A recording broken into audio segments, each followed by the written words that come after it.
Beaucoup admirent Salomon pour sa sagesse légendaire, mais peu connaissent la douleur de ses derniers jours.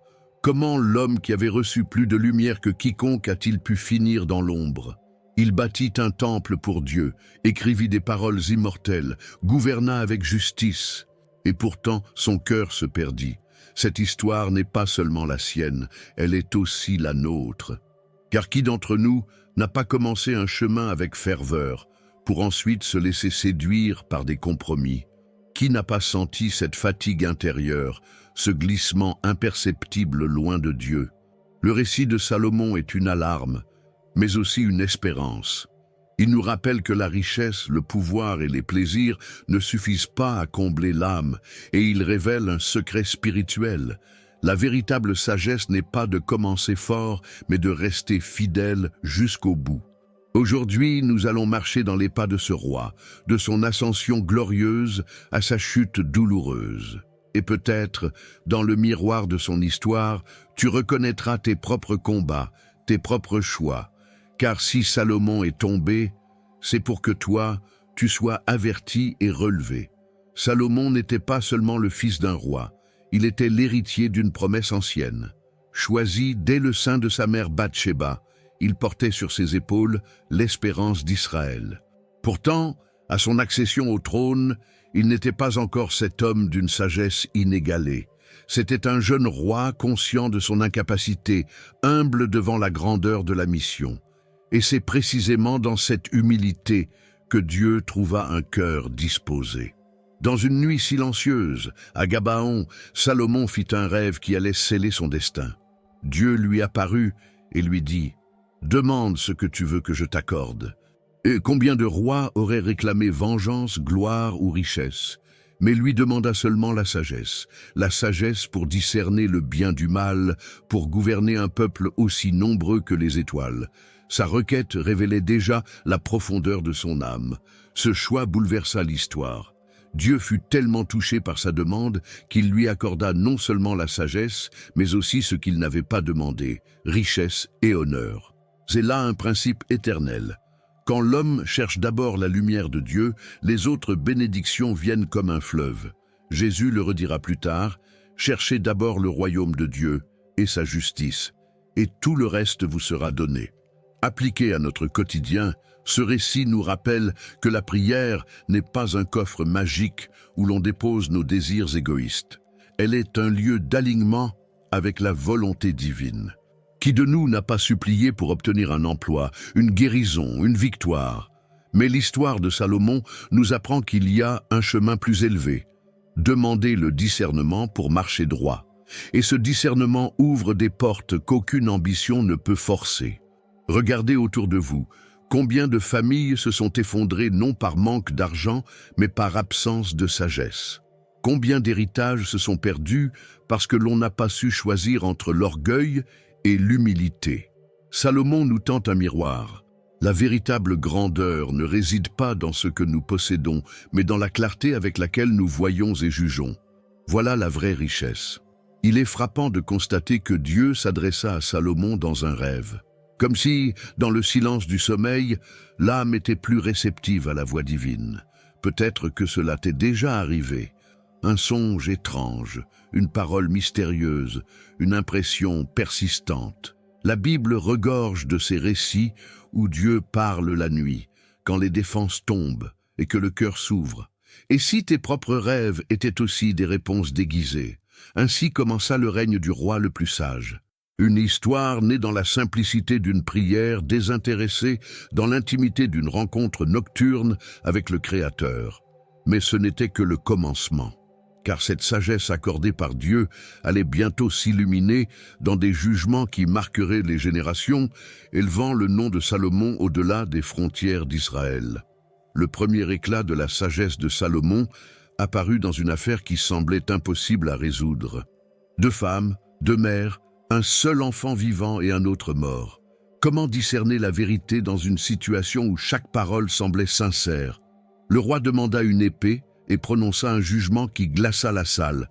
Couper l'enfant en 2. Ce choc révéla la véritable mère, prête à renoncer plutôt que de voir son fils mourir. Ce jugement devint un symbole. La sagesse divine n'est pas seulement connaissance, mais capacité à sonder le cœur humain. Ce n'est pas l'accumulation d'informations, mais la lumière qui distingue l'amour véritable du mensonge habile. Combien de nos choix aujourd'hui exigent ce discernement? Savoir reconnaître une parole sincère d'une manipulation, un ami fidèle d'un compagnon d'intérêt, voilà la sagesse appliquée. Mais la sagesse de Salomon ne se limita pas au jugement. Elle déborda en 3000 proverbes et plus de 1000 cantiques. Des mots qui, des siècles plus tard, continuent de résonner comme des flèches de vérité. La crainte de l'Éternel est le commencement de la sagesse, écrivait-il. Ces maximes ne sont pas de simples conseils, elles sont des clés. Des clés qui ouvrent des portes intérieures, qui transforment une existence banale en un chemin sacré. Imaginez Salomon assis sous son palais de cèdre, entouré de scribes, dictant ses pensées. Chaque phrase naissait de l'observation, mais portait une lueur divine. Comme un mentor qui, ayant vu les pièges de la vie, avertit ses enfants. Ne prends pas ce chemin, il mène au gouffre. Qui n'a pas eu besoin, à un moment, d'une parole brève mais décisive qui sauve d'une erreur fatale? La renommée du roi franchit bientôt les frontières d'Israël. De l'Arabie jusqu'aux extrémités de l'Afrique, on parlait de ce souverain dont les paroles ressemblaient à des oracles. La reine de Saba, intriguée, entreprit un long voyage pour le rencontrer. Elle voulait tester par ses énigmes ce roi que l'on disait inégalable. Mais lorsqu'elle l'entendit et vit l'organisation de son royaume, son souffle se coupa. Elle reconnut que la moitié ne lui avait pas été racontée. Ce récit nous rappelle que la vraie grandeur attire sans forcer. Salomon n'acheta pas sa gloire par des conquêtes, elle fut le fruit de la sagesse reçue de Dieu. Et cela vaut encore aujourd'hui. Ce n'est pas la publicité, ni les masques sociaux qui donnent de la valeur, mais la vérité qui jaillit d'un cœur éclairé. Comme une lampe qui éclaire une pièce obscure, la sagesse rayonne d'elle-même. Ainsi, la renommée de Salomon s'éleva comme un parfum rare, répandant l'écho d'une sagesse qui touchait les rois et les peuples lointains. Mais ce rayonnement allait bientôt se cristalliser dans une œuvre unique, destinée à durer au-delà des générations. La construction d'un temple où le ciel et la terre allaient se rencontrer. Vous êtes-vous déjà senti perdu, déconnecté de qui vous êtes vraiment, sans savoir quel est le plan de Dieu pour votre vie? La vérité, c'est que vous n'êtes pas ici par hasard. Dieu a un but pour vous, et je veux vous aider à le découvrir. C'est pourquoi j'ai créé 3 e-books qui transformeront votre parcours avec Dieu. Cliquez sur le lien dans le commentaire épinglé et commencez votre transformation dès maintenant. Le rêve de David avait été de bâtir une maison pour l'Éternel, mais cette mission fut confiée à son fils Salomon. Dès les premières pierres, l'œuvre s'annonçait monumentale. 7 années de travail, des milliers d'ouvriers, du bois de cèdre venu du Liban, de l'or fin apporté des contrées lointaines. Chaque détail reflétait la grandeur de celui à qui le sanctuaire était destiné. Ce n'était pas un simple édifice, mais le signe visible d'une alliance invisible. Lorsque le temple fut achevé, Jérusalem devint le cœur battant d'Israël. Ce lieu n'était pas seulement destiné au sacrifice, mais à la rencontre entre un peuple fragile et un Dieu éternel. Salomon, dans une prière solennelle, éleva sa voix. « Les cieux et les cieux des cieux ne peuvent te contenir, combien moins cette maison que j'ai bâtie. » Il reconnaissait que Dieu ne se limite pas aux murs, mais se plaît à habiter au milieu des siens. La consécration fut marquée par un signe éclatant. Une nuée descendit et remplit le temple, au point que les prêtres ne purent y rester debout. C'était le sceau divin, l'attestation que Dieu avait agréé l'œuvre. Ce moment rappelle que nos œuvres ne valent que si Dieu y dépose sa présence. Nous pouvons construire des maisons, bâtir des carrières, mais sans la gloire de Dieu, tout reste vide, comme une lampe sans huile. Ce temple portait une signification bien plus profonde. Il était une image du Christ à venir. Jésus dira un jour, « Détruisez ce temple, et en 3 jours, je le relèverai. » Il parlait de son propre corps, révélant que le sanctuaire ultime n'est pas fait de pierre, mais d'une vie offerte. Aujourd'hui encore, Paul affirme « Vous êtes le temple du Saint-Esprit ». une vérité qui bouleverse. Dieu habite désormais en nous. Imaginez la foule d'Israël, se tenant devant le parvis, les mains levées, les larmes coulant au son des trompettes et des chants. Chacun savait qu'un nouveau chapitre s'ouvrait. Ce temple n'était pas qu'un bâtiment, mais un rappel quotidien. Dieu est avec nous. Et chaque fois qu'ils levaient les yeux vers ces colonnes, ils se souvenaient de la fidélité du Seigneur qui avait fait sortir leur père d'Égypte. Pour nous aujourd'hui, le temple pose une question intime. Où est bâtie notre demeure intérieure? Est-elle fondée sur la prière, la parole, la présence de Dieu, ou sur des matériaux fragiles comme l'orgueil et les ambitions passagères? Salomon construisit en pierre, mais nous sommes appelés à construire en obéissance. Et cette construction se fait jour après jour dans le secret de nos choix. Ainsi s'éleva le temple, œuvre majestueuse qui marqua le sommet spirituel du règne de Salomon. Mais avec l'édifice vint aussi l'abondance, et avec l'abondance, la tentation du faste et du pouvoir. Car celui qui bâtit pour Dieu est aussi celui qui risque d'oublier que tout vient de lui. Le contenu vous a plu et il a fait une différence pour vous? Cliquez sur « Merci » et soutenez notre travail. Jamais Israël n'avait connu une telle prospérité. Sous le règne de Salomon, l'or affluait comme un fleuve sans fin. Les navires revenaient des ports lointains chargés de pierres précieuses, d'ivoire et d'épices rares. L'argent, jadis signe de fortune, devint si commun qu'il perdit de sa valeur. C'était comme si chaque pierre de Jérusalem reflétait un éclat de gloire. Son trône lui-même racontait la splendeur de son royaume. Sculpté en ivoire et recouvert d'or pur, il était flanqué de lions majestueux, symbole de force et de vigilance. Ce n'était pas seulement un siège, mais une prédication silencieuse, un roi doté de puissance, assis comme un berger sur le troupeau d'Israël. Tout visiteur qui s'approchait ressentait le poids de cette grandeur. Mais la richesse de Salomon ne s'arrêtait pas au palais et au trésor. Elle s'exprimait aussi dans l'organisation de son commerce international. Les caravanes passaient par Israël, reliant l'Orient à l'Occident, le Nord au Sud. Jérusalem devint une place incontournable, un centre où se croisaient routes, langues et nations. C'était comme si Dieu avait fait de son royaume un phare au milieu du monde antique. Cependant, la prospérité est une arme à double tranchant. Elle peut être un témoignage de bénédiction, mais aussi un piège pour l'âme. Qui n'a jamais senti ce vertige? Quand tout semble réussir, quand les comptes sont pleins, une voix intérieure murmure « Tu n'as plus besoin de Dieu ». La prospérité, sans vigilance, devient une ombre subtile qui voile la lumière de la gratitude. Pourtant, les Écritures rappellent que la bénédiction de l'Éternel, c'est elle qui enrichit, et il n'y ajoute aucune peine. Proverbe 10, 22. La vraie richesse ne se mesure pas seulement en or, mais en paix intérieure, en famille unie, en conscience pure.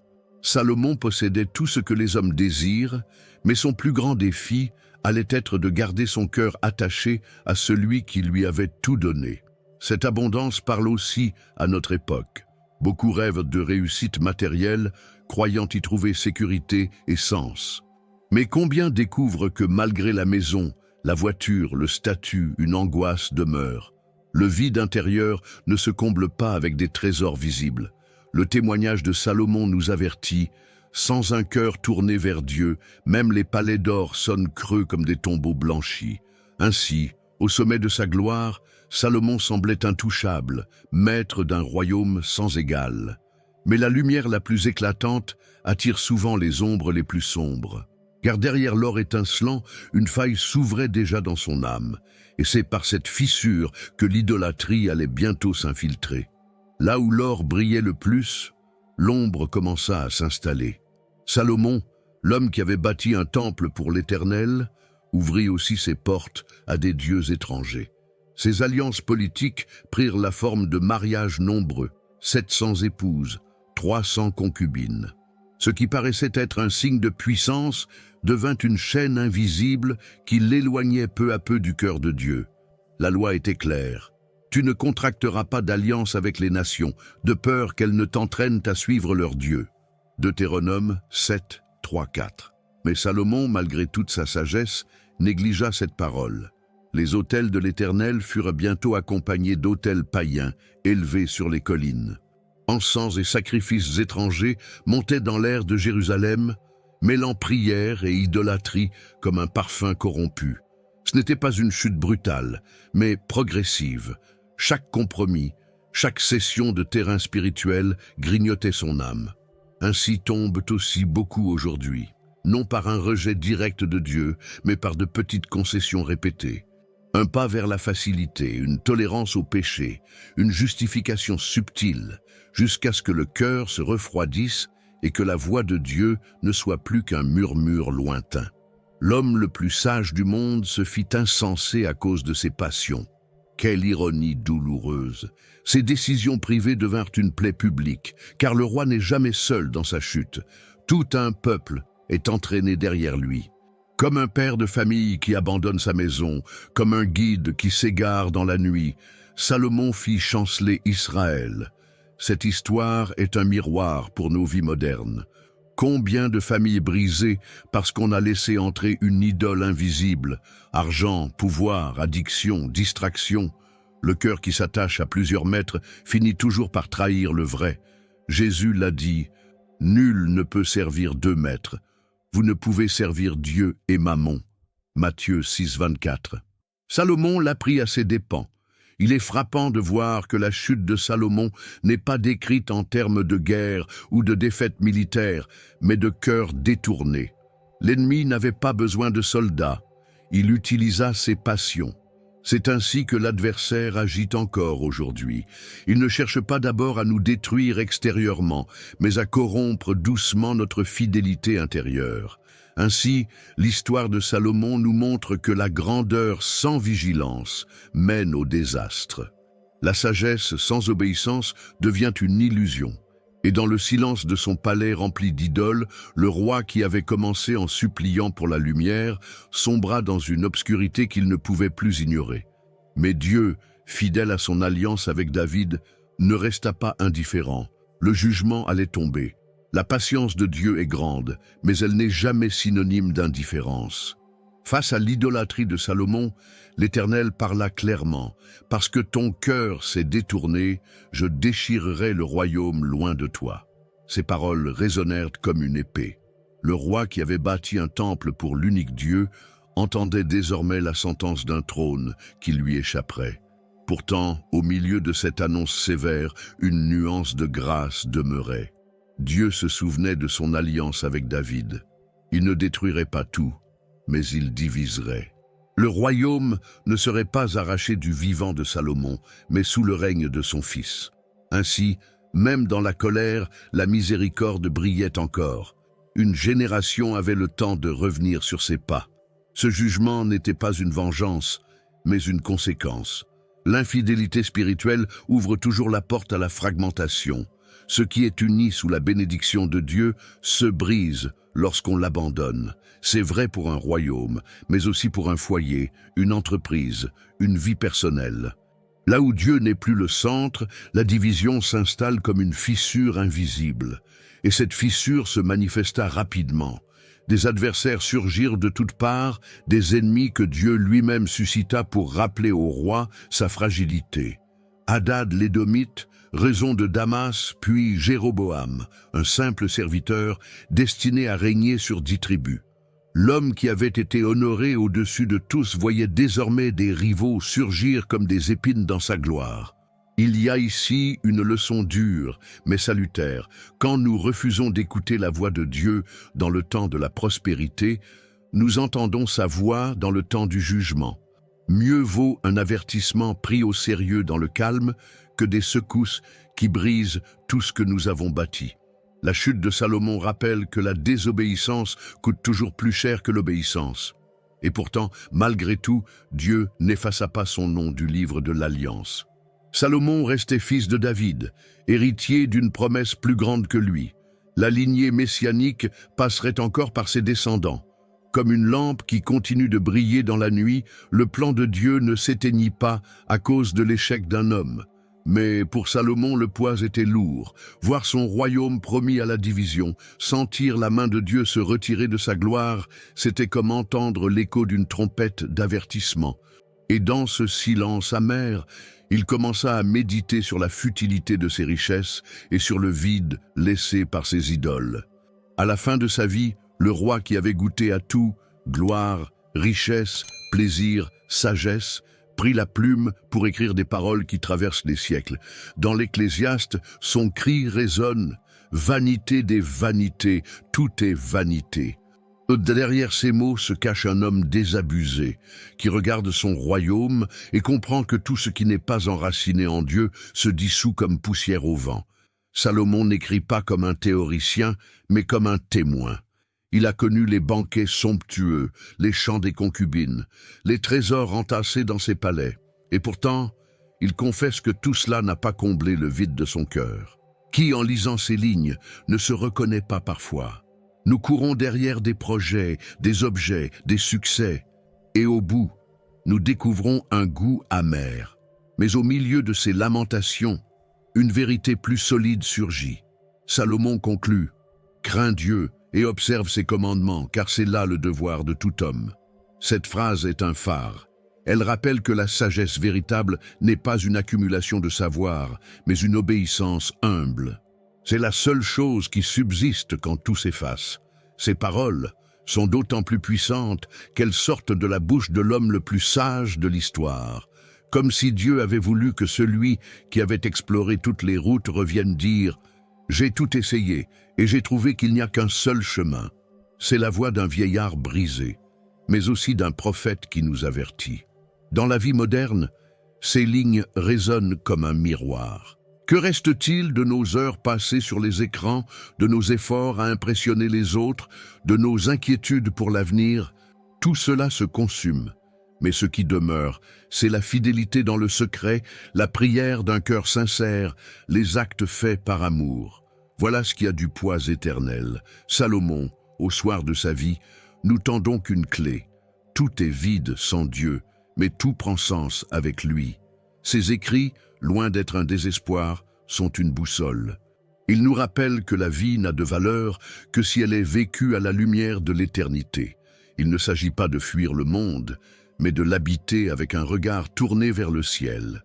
Et tandis qu'il méditait sur ses erreurs et ses regrets, une certitude l'accompagnait encore. Dieu est fidèle, même quand l'homme chancelle. Mais cette sagesse retrouvée après tant d'égarements posait une dernière question. Quel héritage laisserait-il à ceux qui viendraient après lui?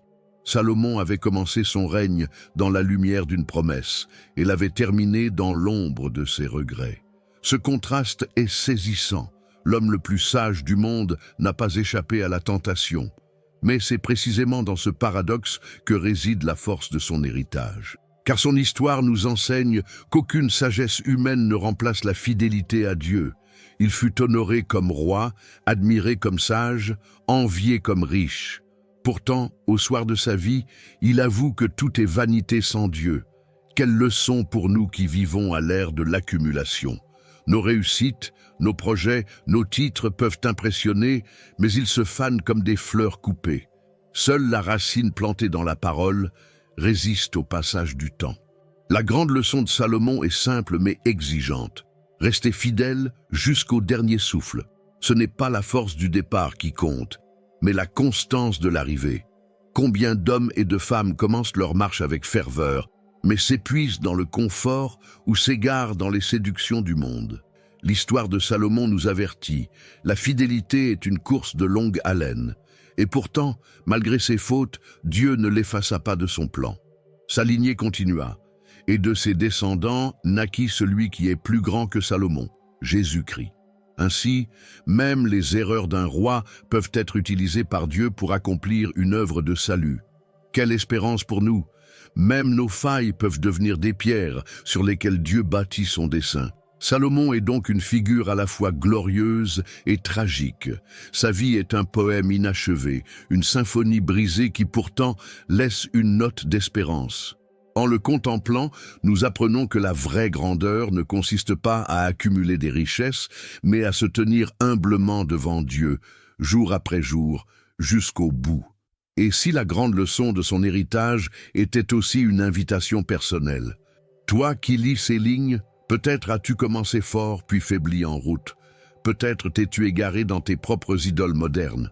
Mais l'histoire de Salomon rappelle que si tu respires encore, il est toujours temps de revenir à Dieu, de choisir la fidélité avant la fin. Ainsi, l'héritage de Salomon se résume en une vérité brûlante. L'homme le plus sage découvrit que la sagesse ultime est de craindre Dieu et de lui rester fidèle. Mais cette conclusion n'est pas une fin close, car elle ouvre une question. Qu'allons-nous faire, nous, avec cette leçon? Allons-nous marcher dans la fidélité ou répéter les erreurs du roi? L'histoire de Salomon nous laisse une vérité brûlante. Il ne suffit pas de commencer fort, il faut rester fidèle jusqu'au dernier souffle. Tu peux avoir des projets, des victoires, des trésors, mais si ton cœur se détourne, tout devient poussière. Alors pose-toi cette question. Sur quoi bâtis-tu ta vie? Sur le sable mouvant de ce monde ou sur la fidélité de Dieu? Peut-être, comme Salomon, tu as connu des saisons de gloire suivies de chutes silencieuses. Mais si tu respires encore, c'est que Dieu n'a pas terminé avec toi. Tu peux choisir aujourd'hui de revenir, de fermer les portes aux idoles et de relever ton regard vers celui qui ne change pas. Rappelle-toi, la vraie sagesse ne consiste pas seulement à savoir, mais à obéir. Elle n'est pas dans les mots gravés sur un livre, mais dans les choix quotidiens faits à genoux, dans le secret. Et si tu prends cette décision aujourd'hui, tu verras que la fidélité attire la lumière de Dieu jusque dans tes ténèbres. Alors, veux-tu marcher dans la vanité de Salomon ou dans la fidélité du Christ? Veux-tu courir après ce qui se fane ou garder ton cœur fixé sur ce qui demeure? Le choix t'appartient et il décidera de ton héritage. Si ce message a touché ton cœur, abonne-toi à cette chaîne et active les notifications. Ainsi, tu continueras à recevoir des révélations et des enseignements qui nourriront ton âme et affermiront ta marche avec Dieu.